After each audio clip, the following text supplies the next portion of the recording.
अब शक करने लगते हैं, क्या तू असली है? अगर तू असली है तो ये कर, अगर तू असली है तो वो कर। जब तेरे जीवन में असंभव और अचंभे काम हो रहे थे तब तेरे को मालूम नहीं था? मालूम था। अब तेरे मन मुताबिक परमेश्वर एक काम नहीं कर रहा, अब तू परमेश्वर की योग्यता के ऊपर सवाल उठा रहा है।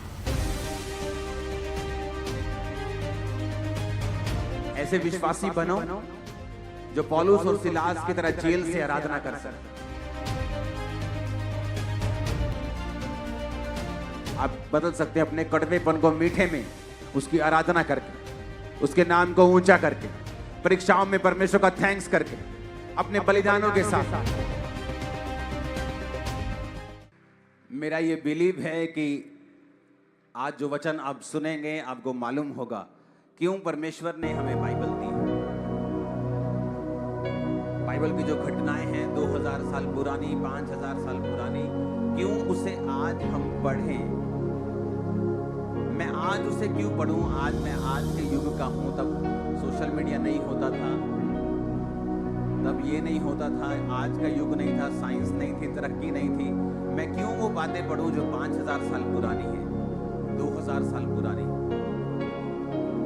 आप जब उन बातों को, उन इंसिडेंट्स को, उन घटनाओं को पढ़ते हैं, आपको मालूम होता है परमेश्वर के काम करने का तरीका क्या है, वो कैसे काम करता है और हमें कैसे काम करना है, परमेश्वर कैसे सोचता है, उसका किंगडम कैसे काम करता है।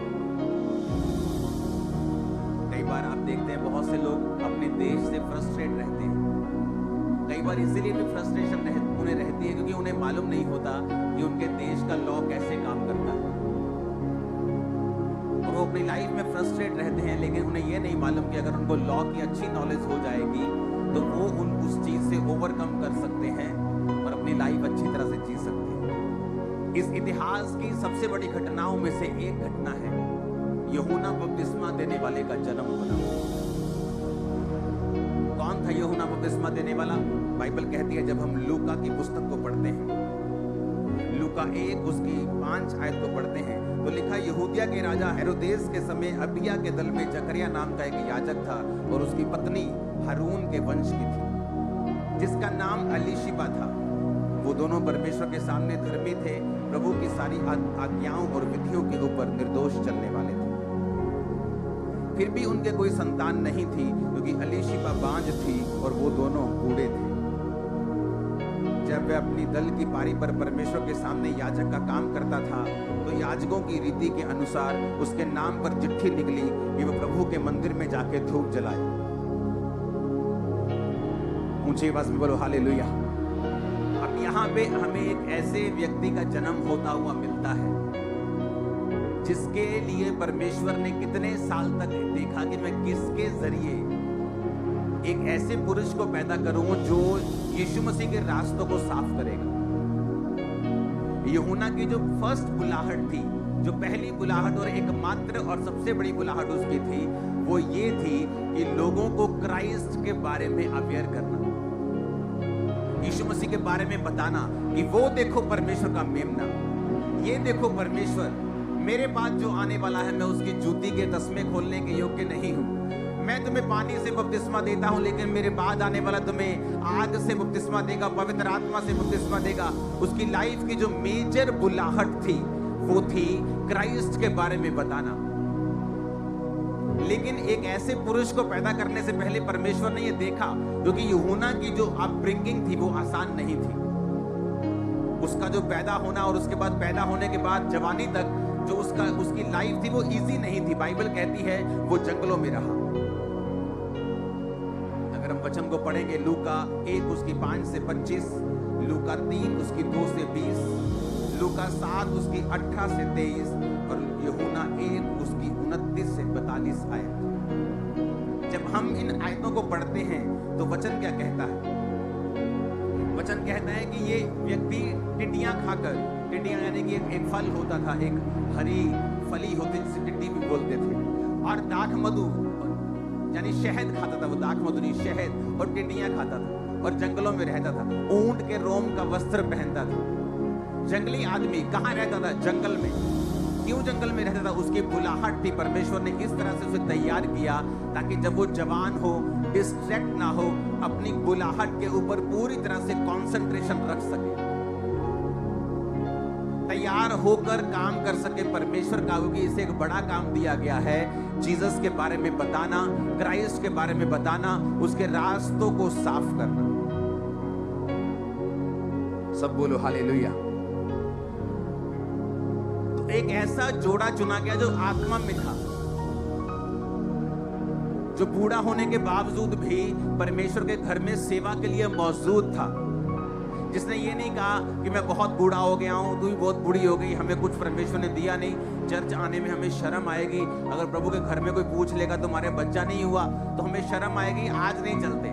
कभी कभी जाया करेंगे बड़ी मीटिंग में, जाकर पीछे बैठ के वापस चले जाया करेंगे, लोग जब पूछेंगे तो हमें शर्म आएगी। लेकिन वचन कहता है वो एक्साइटेड थे परमेश्वर के घर में उसकी सेवा करने के लिए, और इसीलिए जब चिट्ठी निकली कि आज कौन परमेश्वर के घर में जाकर अंदर जाकर सारे रीति रिवाज करेगा, तो वो चिट्ठी उसके हस्बैंड के नाम की निकली। अलीशिबा का हस्बैंड अंदर गया और वचन कहता है कि उसे स्वर्गदूत दिखाई दिया और उसने कहा अब तेरे बेटा पैदा होगा। अब मेरी बात को ध्यान से समझना, अभी मैसेज तक मैं पहुंचा नहीं। जब वो बड़ा हुआ तो जंगलों में रहा, क्योंकि परमेश्वर को एक ऐसे व्यक्ति की तलाश थी जो अपने जीवन का बलिदान दे सके। उसे ऐसे माता पिता से पैदा किया जिन्होंने अपना सारा जीवन परमेश्वर के घर के लिए बलिदान किया था, जो परमेश्वर की आज्ञाओं और विधियों पर निर्दोष चलने वाले थे, जो ये सवाल नहीं कर रहे थे कि परमेश्वर मेरे जीवन में तूने काम क्यों नहीं किया, अगर तूने मेरे जीवन में काम नहीं किया इसका मतलब तू असली नहीं। उनको यकीन था परमेश्वर असली है, इसलिए वो सेवा करने के लिए एक्साइटेड थे। एक्साइटेड थे तो घर में थे, एक्साइटेड थे तो परमेश्वर के घर में थे, चाहे उनके कोई भी बेबी नहीं था, बूढ़े हो चुके थे। बाइबल कहती है वो दोनों बूढ़े थे, अलीशिबा बांझ थी और परमेश्वर के घर में मौजूद थे। ये कैसे हो सकता है कि उनके अपने जीवन में बेबी नहीं था, लेकिन फिर भी उनको यकीन था, उनको मालूम था कि यहोवा परमेश्वर ही एकमात्र और सच्चा परमेश्वर है। अब आगे बढ़ते हैं। बाइबल कहती है वो जवान होता है, जब जवान होता है तो प्रचार करता है, जब प्रचार करता है परमेश्वर के बारे में बताता है, सब इस्राएलियों को पानी का बपतिस्मा देता है, उन्हें उसे यीशु मसीह के बारे में बताता है और उस यीशु मसीह के बारे में प्रचार करता है। क्या प्रचार करता है यीशु के बारे में? वो कहता है कि यूहन्ना 1 उसकी 29 आयत को हम पढ़ेंगे। उसमें लिखा, दूसरे दिन यीशु को उसने अपनी ओर आते देखकर कहा, देखो ये परमेश्वर का मेमना है जो जगत का पाप उठा ले जाता है। ये वही है जिसके विषय मैंने कहा था कि एक पुरुष मेरे पीछे आता है जो मुझसे श्रेष्ठ है, क्योंकि वह मुझसे पहले था। अब यूहन्ना बपतिस्मा देने वाला जब यीशु मसीह को अपनी ओर आते हुए देखता है तो क्या कहता है कि देखो ये परमेश्वर का मेमना है जो जगत के पाप को उठा के लेके जाता है। ये वही है जैसे जिसके विषय मैंने कहा था कि एक पुरुष मेरे पीछे आता है। पीछे मतलब क्या? मेरे बाद, क्योंकि यीशु मसीह का जन्म यूहन्ना के बाद में हुआ। उसकी मम्मी 6 महीने की प्रेग्नेंट थी यूहन्ना से, जब उसकी मम्मी उसके पास गई थी, जीसस की मम्मी मरियम उसके पास गई थी। अब उसने कहा मुझसे श्रेष्ठ है क्योंकि वो मेरे पीछे आता है, क्योंकि वह मुझसे पहले था। अब मुझसे पहले उसने क्यों कहा? क्योंकि वो परमेश्वर उससे वाकई पहले था, सिर्फ उसने धरती पर देहधारी होकर वो आया था, लेकिन था वो उससे पहले। यूहन्ना ने गवाही दी, मैंने आत्मा को कबूतर के समान आकाश से उतरते देखा है और वो उस पर ठहर गया। मैं उसको पहले पहचानता नहीं था, परंतु जिसने मुझे जल से बपतिस्मा देने को भेजा उसी ने मुझसे कहा, जिस पर तू आत्मा को उतरते और ठहरते देखे वही पवित्र आत्मा से बपतिस्मा देने वाला है। यूहन्ना ने कहा मैं पहचानता तो नहीं था, मुझे नहीं मालूम था, लेकिन जिसने मुझे इस बुलाहट में बुलाया है उसने मुझे कहा, जिस पर तू पवित्र आत्मा को उतरता और ठहरता देखेगा वही मसीह होगा। और क्या हुआ? जब यीशु मसीह बपतिस्मा ले रहे थे, यूहन्ना से, तो पवित्र आत्मा उस पे उतरा और ठहरा। कितनों को याद है ये बात? तो यूहन्ना ने पहचान लिया कि यही प्रभु यीशु मसीह है जिस पर आत्मा उतरा और ठहर गया। अब यूहन्ना को मालूम हो गया। इमेजिन करो, एक योजना कब से शुरू हुई? जकरिया और अलीशिबा से, जब वो जवान थे, बेबी नहीं हुआ और वो वफादार थे और परमेश्वर उनको देख रहा था। आपको क्या लगता है ये पहले से डिसाइड होता है कि किसके द्वारा कौन सा बेबी जन्म लेगा? किसके साथ किसकी शादी होगी, नहीं, ये पहले से डिसाइड नहीं होता। आपकी लाइफ, आपका कैरेक्टर इस धरती के ऊपर डिसाइड करता है कि परमेश्वर आपको कैसे व्यक्ति आपकी लाइफ के अंदर देगा। आपका चरित्र जो है इस धरती के ऊपर ये डिसाइड करता है कि परमेश्वर आपको कैसी पत्नी और कैसा पति, कैसे बच्चे और कैसे आपको लोग देगा। ये आपकी लाइफ के चरित्र के ऊपर, कैरेक्टर के ऊपर, आपकी लाइफ के ऊपर निर्भर करता है कि वो आपको कैसे व्यक्ति देगा। अब परमेश्वर को एक ऐसी कुंवारी चाहिए जो सचमुच की कुंवारी है। आज शादी नहीं हुई तो कुंवारी है, क्या वो सचमुच में कुंवारी है? अब मरियम बाइबल में क्या कहती है, जब उसको यीशु मसीह उसके द्वारा जन्म लेते हैं तो वो क्या कहती है? यदि परमेश्वर ने मेरी दीनता के ऊपर दृष्टि की है, उसने मेरी दीनता के ऊपर दृष्टि, यानी वो गवाही देती है कि मैं दीन थी, मैं नम्र थी, मैं पवित्र थी, मैं कुंवारी थी, इसलिए परमेश्वर ने मुझ पे दृष्टि की है। अब परमेश्वर एक ऐसे जोड़े को ढूंढ रहा था जिसको मैं अगर यूहन्ना जैसा एक बेटा दूं, एक भविष्यद्वक्ता दूं जो यीशु मसीह को बपतिस्मा देगा, तो क्या ये इतने धर्मी हैं कि उस धर्मीपन से ही ये उसको पाल सकेंगे कि जब ये जंगलों में रहेगा ये उसको कॉल नहीं करेंगे, बुलाएंगे नहीं, टॉर्चर नहीं करेंगे और परमेश्वर के कामों के लिए उसे इस्तेमाल होने देंगे? तो परमेश्वर ने इंतजार किया वो कौन है, और परमेश्वर ने एक ऐसा जोड़ा देखा जो धर्मी था, जो बच्चा ना होने के बावजूद भी चर्च में था। किन किन लोग जीवन में बड़ी बड़ी गवाहियां हैं? वो लोग जो समय आने पर, कितना समय होने पर भी गवाही नहीं पा पाते। मेरी लाइफ में मैंने 10 साल परमेश्वर का प्रीच किया है, हील किया है, लंगड़ों को चलाया है बिना चंगियाई के। और लोग बोलते थे ना ये चंगियाई वाली हीलिंग मिनिस्ट्री है, और मैं सोचता था कि आप उस हीलिंग मिनिस्ट्री की बात कर रहे हो जिसका पास्टर खुद हील नहीं है अभी। लेकिन एक समय आया जब परमेश्वर ने हील किया और पूरा किया, फिर 100%। सुना मेरी बात। अब परमेश्वर देख रहा था कौन सा ऐसा जोड़ा है जिसको मैं इतना प्रेशियस चाइल्ड दे सकूं, जो उसकी परवरिश कर सके इस तरह से जैसी चाहिए होनी चाहिए। क्योंकि एक ऐसा व्यक्ति जब कॉल करता है, ये ग्रेस होती है। आज कितने 5 स्टार ऐसे हॉल हैं, आप चले जाएं अगर दुनिया में, अगर आप चले जाएं यूरोप में, अगर आप चले जाएं अमेरिका, 5 स्टार हॉल्स बने, पूरा हॉल बना है, पीछे कैंटीन्स बनी है, चर्चें फिर भी खाली हैं। क्यों? उन्हें ये नहीं मालूम आपकी अपब्रिंगिंग कैसी होनी चाहिए। अगर आपको लोग चाहिए, अगर आपको आत्मा की बेदारी चाहिए, क्या है ऐसा खास कि लोग यूहन्ना के पास आते थे जबकि वो बोलता था हे सांप के बच्चों, लेकिन फिर भी वो उसके पास आते थे। वो जंगलों में होता था, भीड़ों की भीड़ उसके पास जाती थी। ऐसा क्या है? क्योंकि वो ग्रेस उसके ऊपर थी, क्योंकि उस ग्रेस को उसने परमेश्वर से पाया, अनुग्रह को पाया। बाइबल कहती है वो परमेश्वर के वचन के अनुसार चला, दुनिया से अलग रहा, पार्टीज में नहीं गया होगा, अपने दोस्तों के साथ नहीं रहा, अलग रहा, और इस तरह से परमेश्वर की ग्रेस उस पर ठहरी। और जब वो प्रीच करने लगा तो वो रिजल्ट आया जो पहले कभी उसकी लाइफ में उसने दूसरों में जिंदगी में नहीं देखा होगा। अब हुआ क्या? परमेश्वर ने एक ऐसे जोड़े को ढूंढा कि जिसके जरिए वो यूहन्ना बपतिस्मा देने वाले को पैदा कर सके। अब परमेश्वर को वो जोड़ा मिल गया, एक ऐसा जोड़ा जो बांझ था, जो निर्दोष था, विधियों पे चलने वाला था। अब ऐसा जोड़ा मिल गया और परमेश्वर ने कहा अब मैं इसको वो बेबी दूंगा क्योंकि ये वर्दी है उस बेबी के, उस ग्लोरी के। जब परमेश्वर आपको देख लेता है कि आप अब ग्लोरी के, उस महिमा के वर्दी हैं, आप काबिल हैं, क्योंकि आपने अपने विश्वास को दिखा दिया है, आप पीछे नहीं हटे, आप बीमारी में, आप परीक्षा में परमेश्वर के संग खड़े रहे, फिर वो आपको वो देता है जो किसी के पास नहीं होता। और ये किसकी मर्जी है? परमेश्वर की मर्जी है? नहीं, ये आपकी मर्जी है। आप कितना बढ़ना चाहते हैं, आपकी मर्जी है। आप कितनी ग्लोरियस लाइफ जीना चाहते हैं, आपकी मर्जी है। आपका जैसा बलिदान होगा वैसी आपकी आग होगी।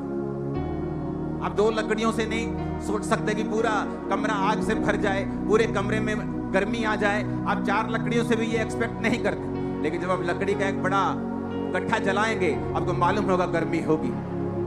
आज बलिदान कहाँ है? चर्च के अंदर बलिदानों की कमी है, गर्मी की कमी है, बलिदानों की कमी है, फायर की कमी है। आप तभी रोजे रखते हैं जब आपको अनाउंस किया जाता है, आप वैसे रोजे नहीं रखते। जब अनाउंस किया जाता है तभी आप नाइट प्रेयर करते हैं, वैसे नहीं करते।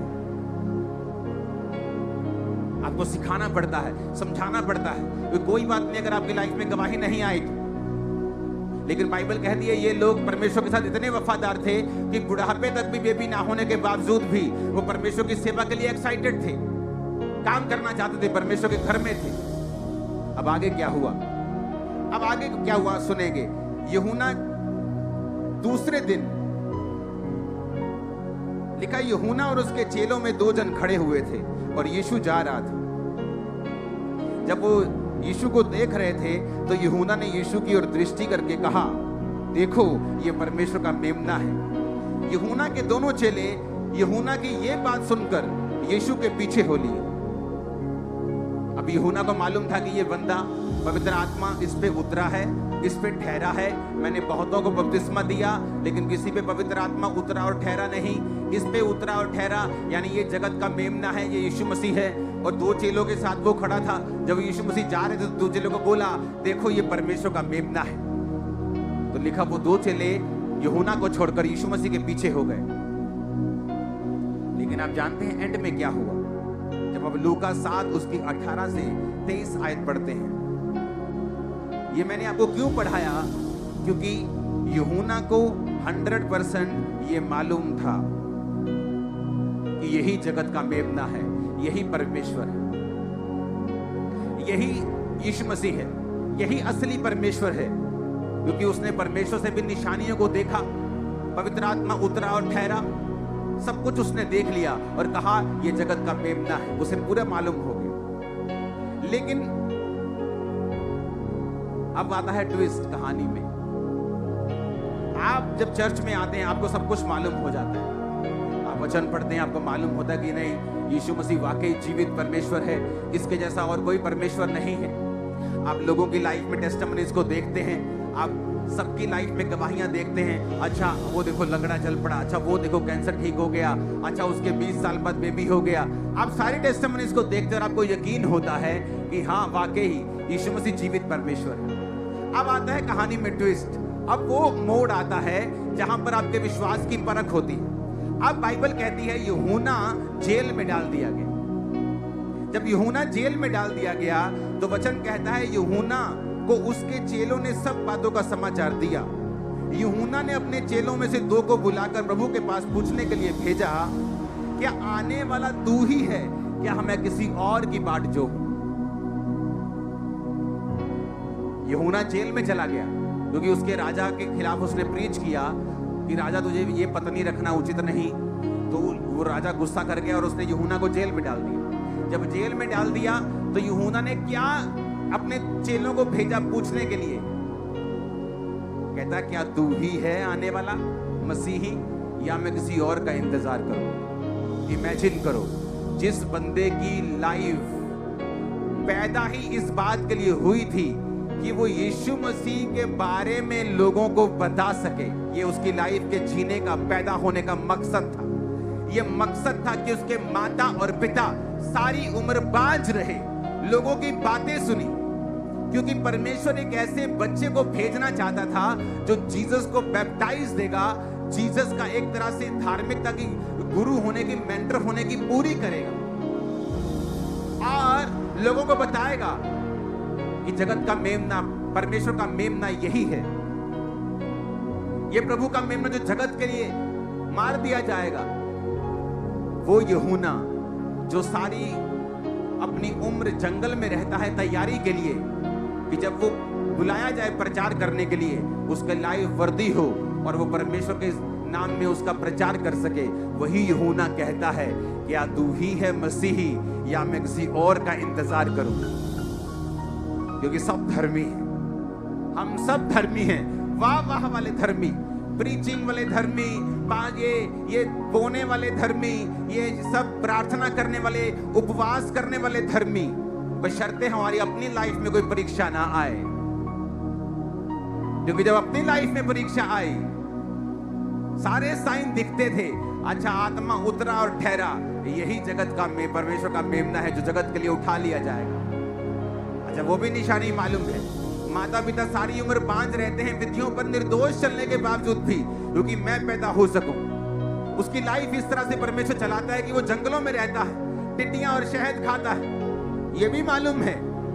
जब आया तो ये भी मालूम है कि ये मसीह है, बपतिस्मा दिया, पवित्र आत्मा को उतरते ठहरते देखा, लेकिन जब अपनी लाइफ में परीक्षा आई, कहता क्या तू ही है?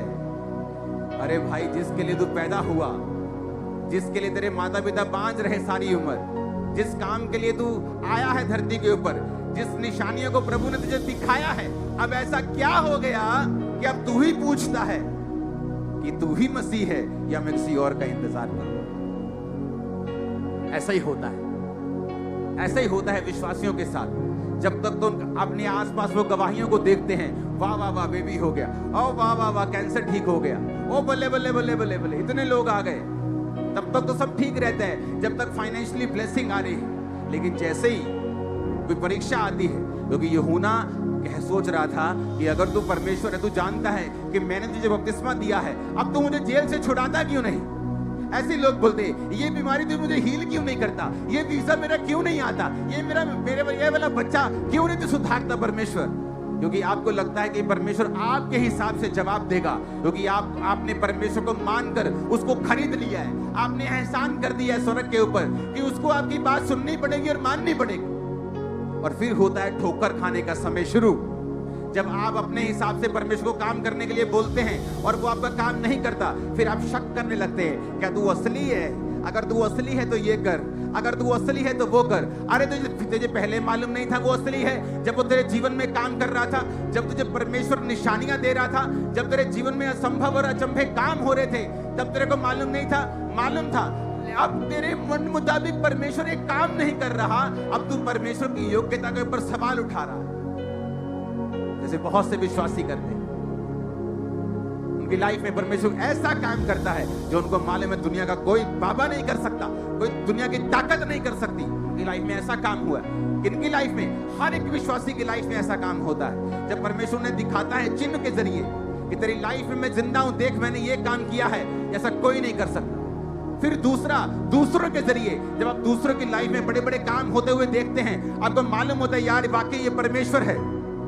लेकिन तब क्या हो जाता है, जब आपकी लाइफ में एक ऐसी परीक्षा आती है कि परमेश्वर किसी कारणवश चाहता है कि ये परीक्षा में आप थोड़ी देर रहें, इस दुख में आप थोड़ी देर रहें, लेकिन तब आप परमेश्वर के ऊपर सवाल करने लगते हैं कि क्या तू जीवित है, क्या तू असली है, क्या तू फलाना है, क्या तू धमकाना है। तब शुरू होता है ठोकर खाने का समय, क्योंकि परमेश्वर आपके तानों से काम नहीं करता। जब परमेश्वर को यूहन्ना के चेलों ने आगे कहा कि हमें यूहन्ना ने भेजा है प्रभु जी, और उसने ये संदेश भेजा है कि तू ही मसीह है कि हम किसी और का इंतजार करें। परमेश्वर कहते हुए गाल सुनो इधर आओ। और बाइबल कहती परमेश्वर ने अंधों को चंगा किया,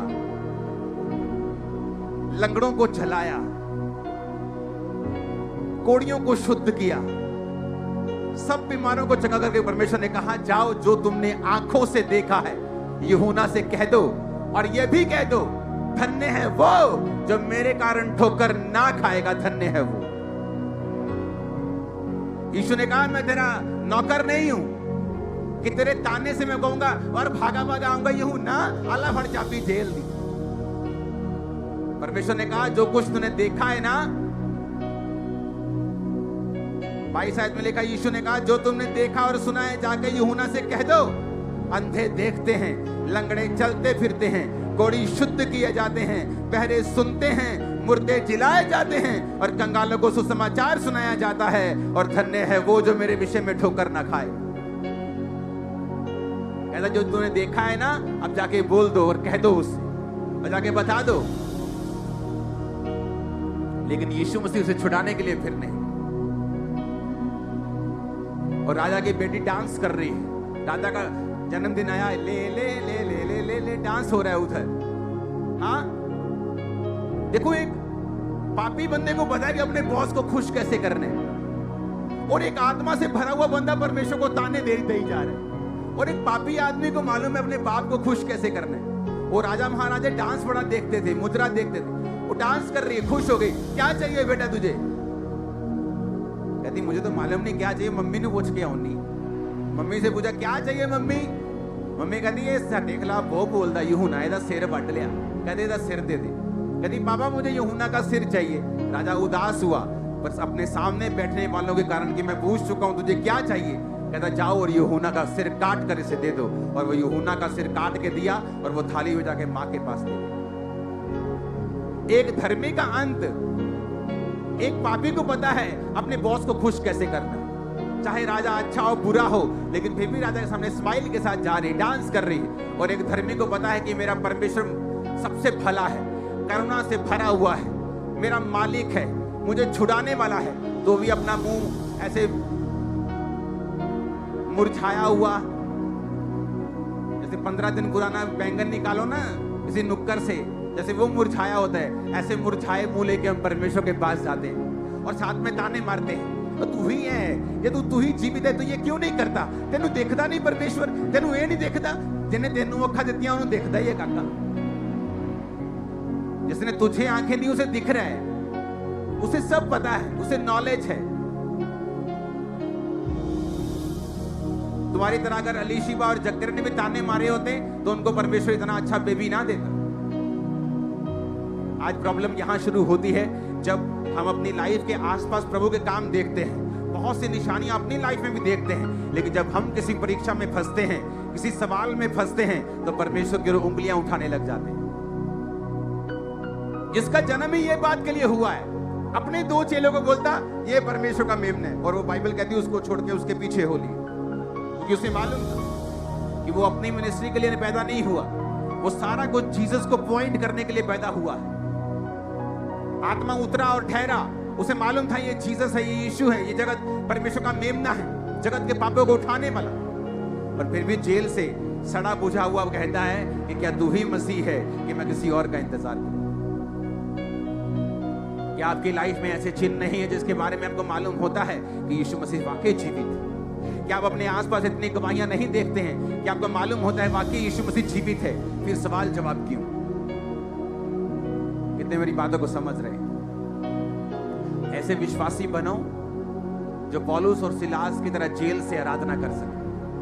और वचन क्या कहता है?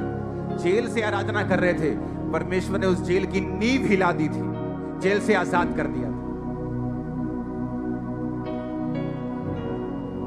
कंप्लेंट नहीं कर रहे थे परमेश्वर को कि तू है तो अब आजा छुड़ा दे। पतरस को परमेश्वर ने दूत भेज कर छुड़ा दिया। जो परमेश्वर पतरस को छुड़ा सकता है, पौलुस सिलास को छुड़ा सकता है, जो ये भी कहता है कि मैं किसी का पक्षपात नहीं करता, क्या वो यूहन्ना को नहीं छुड़ा सकता था? शब्द, विश्वास के कर्म, आपकी परीक्षा के समय आपकी हैंडलिंग कैसी है परमेश्वर के सामने, ये बहुत फर्क पड़ेगा आपकी लाइफ कैसे चलेगी आगे। हालेलुया! ऊंची आवाज में हालेलुया का नारा मारो जरा। अब हैरान नहीं होते कि शैतान जिस तरह से यूहन्ना को परख रहा था, कितना जना भी यीशु मसीह के बारे में बता, तू स्पेशलिस्ट है, स्पेशलिस्ट जीसस के बारे में बताने में तू एक ही है दुनिया पूरी में। और वही बंदा कह रहा है कि क्या तू ही है? वो ताना मार रहा था परमेश्वर को।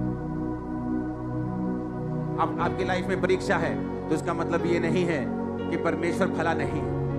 आपकी लाइफ में कुछ ऐसा हो रहा है जो मन भाव नहीं है, जो कड़वा है, तो उसका मतलब ये नहीं है कि परमेश्वर मीठा नहीं। आपकी लाइफ में वो नहीं हो रहा जो आपका फेवरेट है, तो इसका मतलब ये नहीं है कि परमेश्वर भला नहीं है। आप बदल सकते हैं अपने कड़वेपन को मीठे में, उसकी आराधना करके, उसके नाम को ऊंचा करके, परीक्षाओं में परमेश्वर का थैंक्स करके, अपने बलिदानों के साथ। आमीन।